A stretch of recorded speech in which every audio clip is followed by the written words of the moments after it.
So I was a flight school dropout. But I'll just tell you that because I do know about aviation. There is a state historical marker. My picture's kind of blurry, not real good, but what it says is this site is also well known because of the legend that a spaceship crashed nearby in 1897 and the pilot killed in the crash was buried here. And that was erected in 1976. That was after my experience in 73. Here's a photograph, color photograph of the little headstone. And as you can see, it was kind of unusual. They have used chalk to accentuate the outline, but there was like this inverted V with these little circles up here, and there are more than these two. I think there's another one here. In fact, yeah, here's a close-up photograph of it. You can see the circle here, here, here, here, and here. My thought was, you can see how it seems to be broken off on one side, and I'm kind of under the opinion that somewhere along the line, the right half of this thing had been broken off. And if you were to add this much to the headstone and then flip the image here over to here, you've got a saucer-shaped object. Give back my stubby fingers. You've got a cigar-shaped object with little portholes in it. So that was really interesting. Now, in 1973.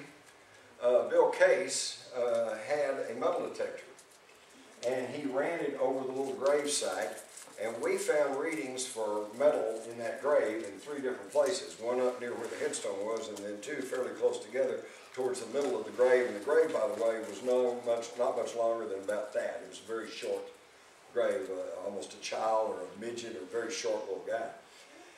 And so we both went back and wrote stories for our respective papers saying, well, you know, let's exhume the grave. Then we'll know. We'll know what's down there, if anything. And we'll find out what's going on here. Well, the Aurora Cemetery Association got all upset, and they hired a lawyer, and he threatened an injunction against anyone who would go into the cemetery and try to dig up Grandma. And all kinds of specious arguments. You know, they had had a spotted fever epidemic. They didn't want a chance on that getting loose. And plus, you're disturbing the sanctity of the cemetery. Well, of course, we never had any intention of doing anything to the grave anyway. We just offered and said, why don't they have an exhumation, which of course would have required a court order. But since they were threatening an injunction, nothing was done. However, these stories appeared in the Dallas-Fort Worth papers. In the spring of 1973, you had a lot of thrill seekers, sightseers, driving around the cemetery, and the people got a little bit perturbed, so they put up a police guard.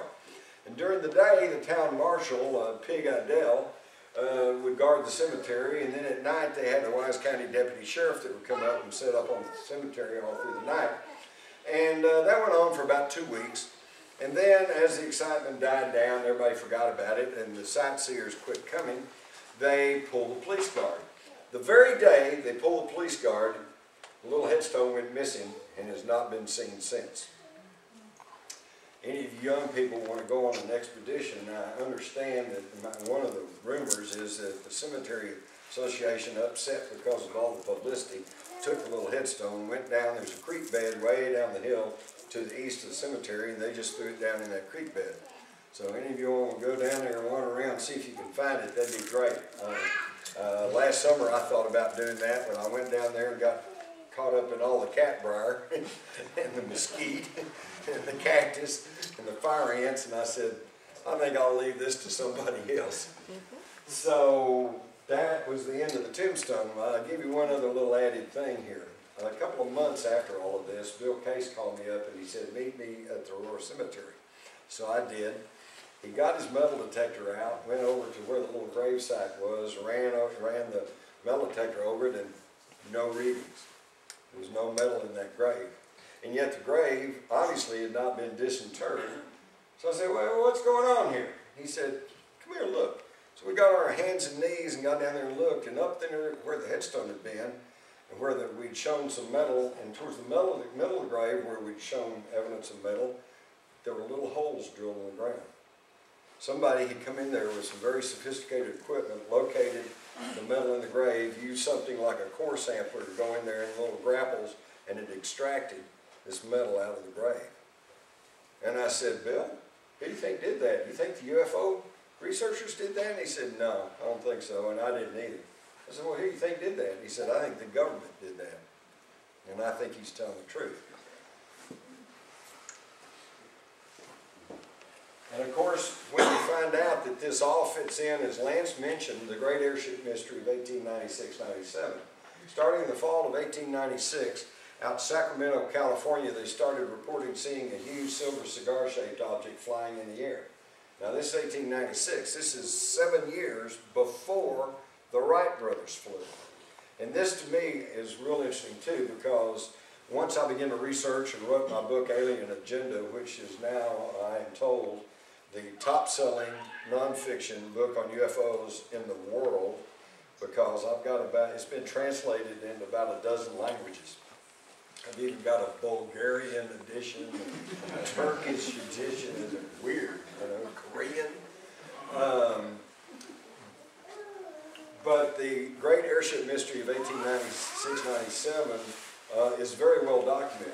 And this craft was seen then moving northward, was seen up near Seattle, then began to move eastward, it was seen as far east as Chicago, and then during early 1897 it was seen coming down through the Midwest, Kansas, Oklahoma, and by April of 1897 it was seen over North Texas in various places. One of the questions I'm always asked is, well, you know, if these are not humans and they're here and they're visiting us, why don't they just land and say, you know, live long and prosper, you know, or we come in peace, or take me to your leader, or whatever they say. I think the answer can be found in a story in the same edition of the Dallas Morning News, Dateline Granbury, Hood County. Newt Grisham last night at 9:30 o'clock, while drilling the Riddle rifles, discovered that mysterious flying Jenny of which we've heard so much. Newt is a very warsome young man, being a populist, but he could not stand the sight of the air machine, so he ordered the company to open fire on the object, which it did, and the whole town was soon aroused. What is it, Joe Bob? I don't know, shoot at it. Maybe that's why they don't come and land, okay? So this is the Great Airship Mystery of 1896-97, and it takes us up to April of 1897, and then we have the story about the explosion, the crash, and the burial of the pilot in Aurora. And folks, after that, all the story stopped.